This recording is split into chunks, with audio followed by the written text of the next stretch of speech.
I've never been a fan of sermon titles. Find them a bit of a nuisance to come up with. But this time I actually came up with a title and a subtitle. The subtitle today is that we're going to discover a foundation for standing firm in this day and age where we live. We're starting a series on Hebrews. For the next 7 weeks, we're going to be exploring the book of Hebrews. We're following the lectionary reading, a schedule of weekly readings for the church, though sadly we're a bit behind. We're behind a week. So what we're looking at this morning in Hebrews 1 and 2 was actually the topic of preaching a week ago in many churches around our world. I believe that in this study we're going to find a foundation for standing firm in our faith in a culture where we are increasingly out of sync. This morning we're going to begin with a brief overview of the book of Hebrews. The title Hebrews that you'll see in your Bible is not found in the original copies of what we call the book. Actually, this title was added sometime around the 2nd century AD. It was apparently added by someone who read the book of Hebrews and said, I think this thing was written to Jewish Christians. And he wrote in the title to the Hebrews. Now, there is no strong indication in the book itself as to who received it, though there is one slight hint at the end of the book that maybe it was written to a church in the city of Rome. But the bigger question is who wrote the book? We have no solid leads if we search for an answer. Possibly Paul. But the tone and the content of the epistle are quite unlike any letter that Paul ever wrote, at least that we have in our New Testament. Maybe Barnabas wrote it. Now, while it's included in the epistles in your Bible, it really doesn't take that form or shape. If you read it, it reads much more like a sermon than a letter. It reads like a long sermon, at least by our standards. These days in North America, a sermon usually runs 20 to 28 minutes. And anything longer than 20 minutes is, for many people, a long sermon. And woe to that person who goes over the limit, as this poor fellow gets approached by the police and said, you're preaching a 45-minute sermon in a 25-minute zone. I'm going to have to see your license and ordination. Well, this was one of those sermons that needed to be heard. And so it was written down and distributed as a book among the churches. And it's been preserved in our Bibles as the book of Hebrews. Though sadly, it's often overlooked. Now, Hebrews as a book gives us some strong clues for the reason it was preached in the first place and then preserved as a letter. So what do we know about the book? Well, we know that the book quotes heavily from the Old Testament, especially the Psalms and the prophets. There are more than 60 Old Testament quotes in this book of Hebrews. It's the preacher's frequent use of Old Testament references that suggests that he was, in fact, speaking to a Jewish Christian audience, Christians who had formerly been part of the Jewish faith.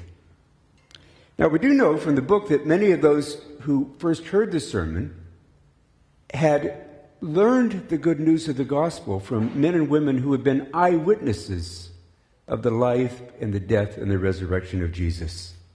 And they believed what they heard. And then we know one more thing about them. Their lives as believers weren't easy. I'd like you to turn to Hebrews chapter 10. We're going to start with verses 32 and read through 34. It's on page 926 in the Pew Bible that you have in front of you there. Choosing to follow Jesus has not been easy for these Hebrews. And I want you to follow the preacher's outline. I'll put some words up on the screen for you, but follow the outline of what it is they actually faced. Verse 32.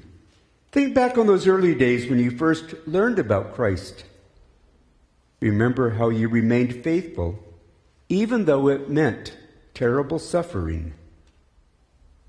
Sometimes you were exposed to public ridicule and were beaten. And sometimes you helped others who were suffering the same things.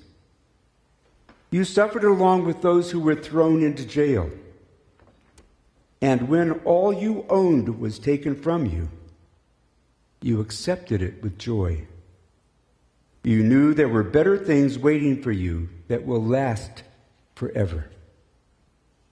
Following Jesus had resulted in some hardships for them, but they had been faithful in spite of those hardships. Even more, they'd even been joyful in the midst of their suffering. However, everything that he said at this point is past tense. Some in the church were in danger of giving up. And the preacher of Hebrews addresses them with warnings and exhortations, encouraging them not to turn back. We find that in the next verse, verse 35. He says, "So do not throw away this confident trust in the Lord. Remember the great reward it brings you. Patient endurance is what you need now, so that you will continue to do God's will. Then you will receive all that he promised." This preacher calls them to patient endurance, reminding them of the rewards of following Jesus. But at the same time, he gives them a very stern and serious warning in the next verse. For he writes, "For in just a little while, the coming one will come and not delay. And my righteous ones will live by faith. But I will take no pleasure in anyone who turns away." This, by the way, is one of the many, many quotes. This is a quote from the book of Habakkuk, the prophet Habakkuk. But then he adds a final word of encouragement. He says, "But we are not like those who turn away from God to their own destruction. We are the faithful ones, whose souls will be saved." He's calling us and encouraging us to be faithful, even though everyone seems to be against us. He's calling us to keep following Jesus, even when we're tempted to turn back to a more comfortable way of life. Now, throughout his sermon, he holds up three examples of faithful endurance. First, Abraham. Abraham waited patiently, he writes, and then he received what God had promised. And then he holds up Moses as an example of patient endurance, and ultimately Jesus himself, our greatest example. And as he calls us to endurance, he tells us how to endure. In Hebrews 12, verses 2 to 3, we do this, we endure by keeping our eyes on Jesus, the champion who initiates and perfects our faith. Because of the joy awaiting him, he endured the cross, disregarding its shame. And now he is seated in the place of honor beside God's throne. Think of all the hostility he endured from sinful people. Then you won't become weary and give up. Now, like any good sermon, Hebrews is full of exhortations. Exhortations which call us to remain faithful to Jesus, to not give up. And they generally begin with words that in our English version will say, "Let us." Let us. And so let's look at some of the exhortations that are in the book. Let us be diligent to enter God's rest. Let us hold fast to our confession. Let us draw near to the throne of grace. Let us press on to perfection. Let us draw near. Let us hold fast the confession of our faith. Let us lay aside every encumbrance and run the race. Let us go to him. Let us offer up a sacrifice of praise, constantly exhorting us to be faithful and to follow Jesus. But in each of these exhortations, there's a feeling of urgency in the tone of the preacher, as if he says, let's do it now. Don't wait till tomorrow. Do it now. And also, let's do it fully. Let's give it everything we've got and not be half-hearted about it. This is the tone of the book of Hebrews, calling us to endure, calling us to follow Jesus and not give up and not turn back. Now that concludes our brief overview of Hebrews. As I say, we'll be into Hebrews for 6 more weeks after today.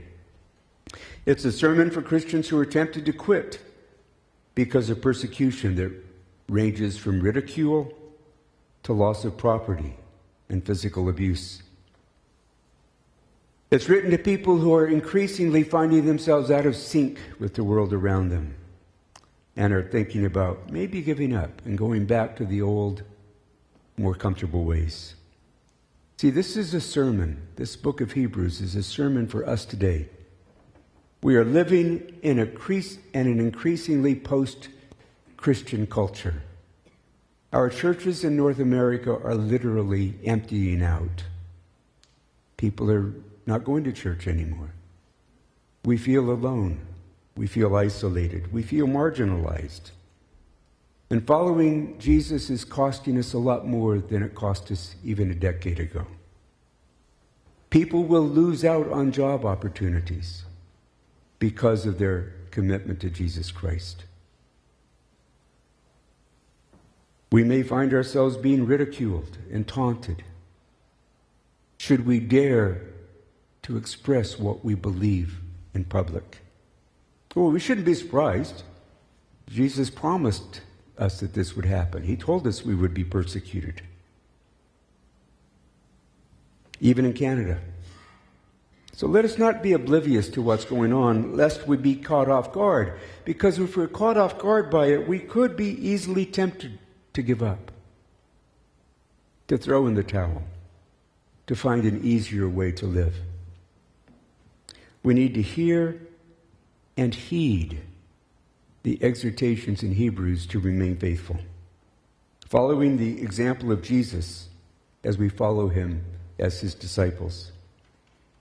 Now, Hebrews is a fairly dense book, but it's extremely logical, so you can follow it. And in the book of Hebrews, he gives us one reason for not giving up. And that reason shows up over and over and over again in the book. It's one simple reason, and it's the unique superiority of Jesus Christ.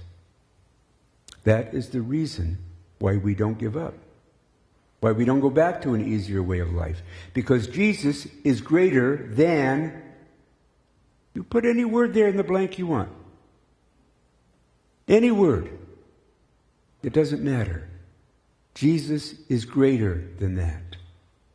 And that's the reason that we remain faithful to him and we don't turn back. So let's leave the introduction to the book and let's go on to the readings for today. The first is Hebrews chapter 1, verses 1 to 4. And the author immediately launches into this fact that Jesus is greater, the superiority of Jesus, and he does it with two words. God spoke. It says, long ago God spoke many times and in many ways to our ancestors through the prophets.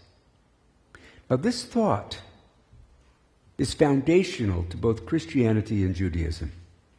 God speaks. Both religions, both systems of thought are based upon divine revelation. God has revealed himself to us. This alone sets us apart from our culture.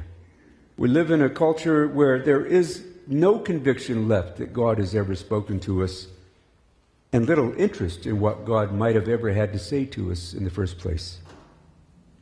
Now, since the beginning of human history, when Adam and Eve chose not to obey God's instructions, there's been an estrangement between God and the human race. And communication, as Adam and Eve had known in the Garden of Eden with God, was cut off. We might call it a communication breakdown, a complete failure of communication.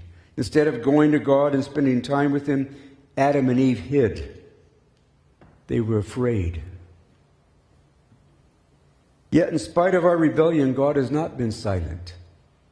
He's been doing his part throughout human history to restore the communication between God and the human race. God has spoken to us. Now in the past, according to the preacher, the author of Hebrews, he said God spoke through prophetic voices. Now sometimes those prophetic voices were human. Other times they were angelic. God spoke. But now, he says, with the incarnation of Jesus, there's a better, greater voice. He says in verse 2, now in these final days, the end of time, God has spoken to us through his Son. Now, as we said, God had been speaking for thousands of years through angels who usually began the conversation by saying, "Fear not," which is a good thing because they are frightful to us, or through prophets who generally began the conversation by saying, "Thus saith the Lord." Listen to God. But now God has spoken to us without a mediator, but directly through his Son. You see, the new revelation is vastly superior to the old. Then, without wasting our time, the preacher or author gives us an overview of who this Son is. We'll begin reading in the middle of verse 2. God promised everything to the Son as an inheritance, and through the Son he created the universe. The Son radiates God's own glory and expresses the very character of God, and he sustains everything by the power, the mighty power of his command. So let's review this description of the Son. First, he's the heir. He's the heir of everything. The whole universe belongs to Jesus. And there's a logical reason for this. Because he's the creator of everything. He made it, thus he inherits it. Makes Jesus the Son the rightful heir of everything that is. He radiates God's glory. God's glory was very important to the Israelites. They longed for those occasions when God's glory visited them face to face. Almost in an overwhelming way. They longed to see the glory of God. And now the book of Hebrews says, if you want to see God's glory, don't go to the temple. Look at Jesus. And you will see radiating from him all of God's glory. Everything that is glorious about God, you see in the Son. And then he says, the Son is an exact representation of God's nature. What God is, the Son is in every exact detail. Nothing left out. When we look at the Son, we see everything that God is. And then he finally says, and by divine power he sustains everything that exists. Everything. Everything in the universe is sustained and held together by the Son. See, this Jesus that we're talking about this morning is greater than anyone or anything. That is the essential message of the book of Hebrews. How could anyone turn away from him and go back to a life without him? This is what the author of Hebrews is going to be saying to us for the next 6 weeks, lest we get tempted to give up. Then he finally goes from what Jesus is, or who Jesus is, to what Jesus has done.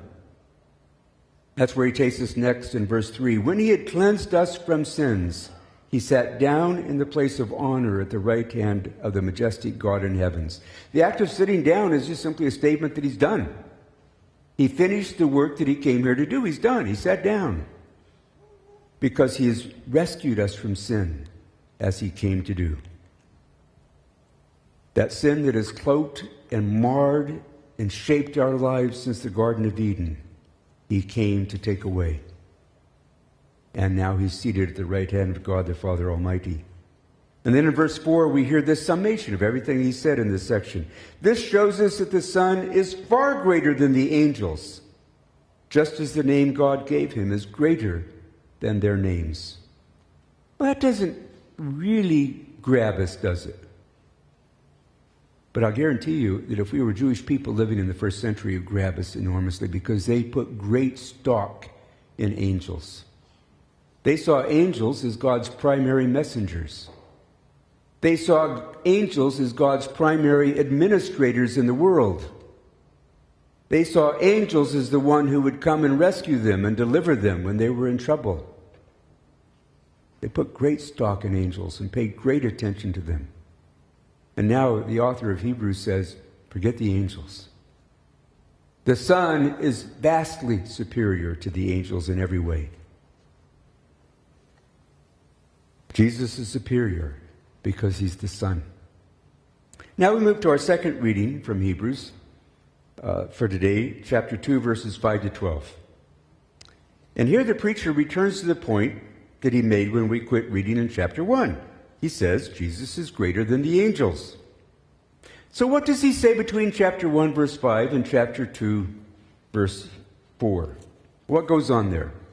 Well, the rest of chapter 1, which we skipped over, is just a deepening of his argument that Jesus is greater than the angels. And he sums it up at the end of chapter 1 where he says, therefore, angels are only servants, spirits sent to care for those people who will inherit salvation. So now he shifts the conversation from angels to salvation. Jesus is superior to the angels, and he introduces the idea of salvation. Then at the beginning of chapter 2, he picks up on the word salvation, and he gives us the first of his series of warnings that we find in the book of Hebrews. And the warning is simply that we should not neglect such a great salvation, the salvation that we want to inherit. He says in that verse, what makes us think that we can escape if we ignore this great salvation which was first announced by the Lord himself? Now, after delivering that warning to us, he goes back to this idea that Jesus is superior to the angels in chapter 2, verse 5, where he says, furthermore, it's not angels who are going to control the future world that we're talking about. So he wraps that argument up.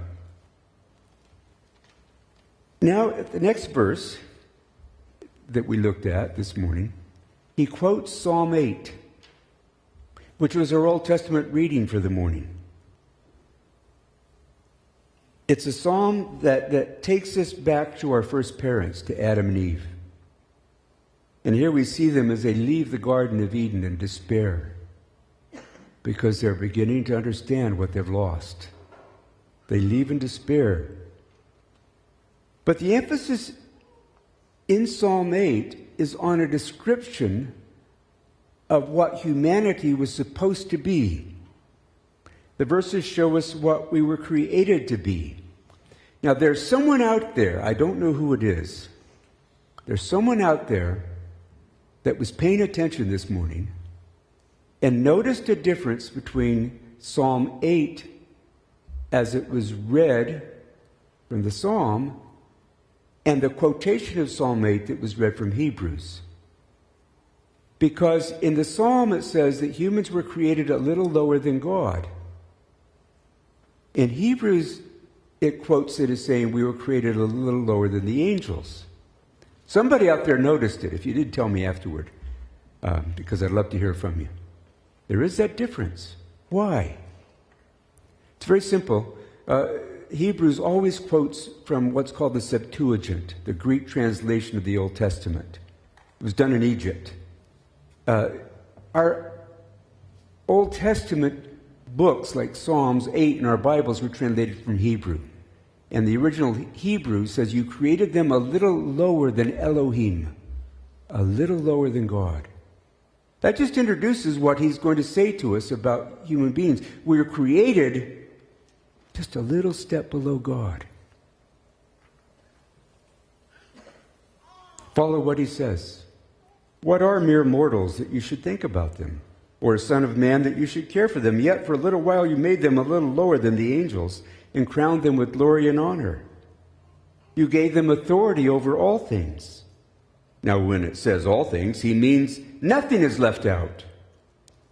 But we have not yet seen all things put under their authority. He's reminding us of how God created us, just a little bit lower than God himself, crowned with glory and honor. How could we be crowned with glory and honor? Fact is that we are crowned with glory and honor because we are created in God's own image. We bear in our lives the likeness of God, and we were created to have an authority that we were to use as stewards of his earth. So the author uses Psalm 8 to remind us of who and what we were created to be. What he doesn't have to remind us of is how far we've fallen from that. We don't have to be reminded either. If you read the newspaper or spend any time on the internet or watch news on TV, you don't have to be reminded of how dreadfully far we have fallen from Psalm 8. But he uses Psalm 8 to say this is what we were created to be, and then he shifts his attention to Jesus, who he names for the very first time here in verse 9 of chapter 2, but we've known all along it was Jesus he was talking about. And he says this in verse 9, what we do see is Jesus, who for a little while was given a position a little lower than the angels. That's a reference to his incarnation. He became human. He did not lose his divinity. He did not cease to be God, but he became human, a little bit lower than God and the angels. Because he suffered death for us, he is now crowned with glory and honor. Yes, by God's grace, Jesus tasted death for everyone. God, for whom and through whom everything was made, chose to bring many sons to glory. And it was only right that he should make Jesus, through his suffering, a perfect leader.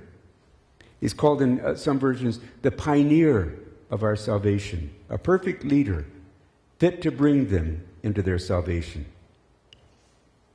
Now, this thought is nearly incomprehensible to us. Jesus, God's Son, the only one in human history ever to be fully human and fully divine, died in order to bring many sons to glory. Follow the preacher's logic. Psalm 8 shows us what we were supposed to be. Our disobedience got in the way, and we lost all of that.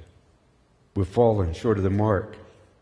Jesus dies to bring us back to sons of glory. It means that Jesus not only shows us what we were created to be by his own life, he leads us and takes us back to that by his own grace and power. He restores us to what we're supposed to be. Now, those of you that have known me for a while know that I love C.S. Lewis and I love the Chronicles of Narnia. In our house church, I used to frequently quote from the Chronicles of Narnia. In one of the versions, Aslan, or one of the books, Aslan says to one of the characters, and I'm sorry, the translation between Macintosh and PC, politically correct computers, didn't quite work here.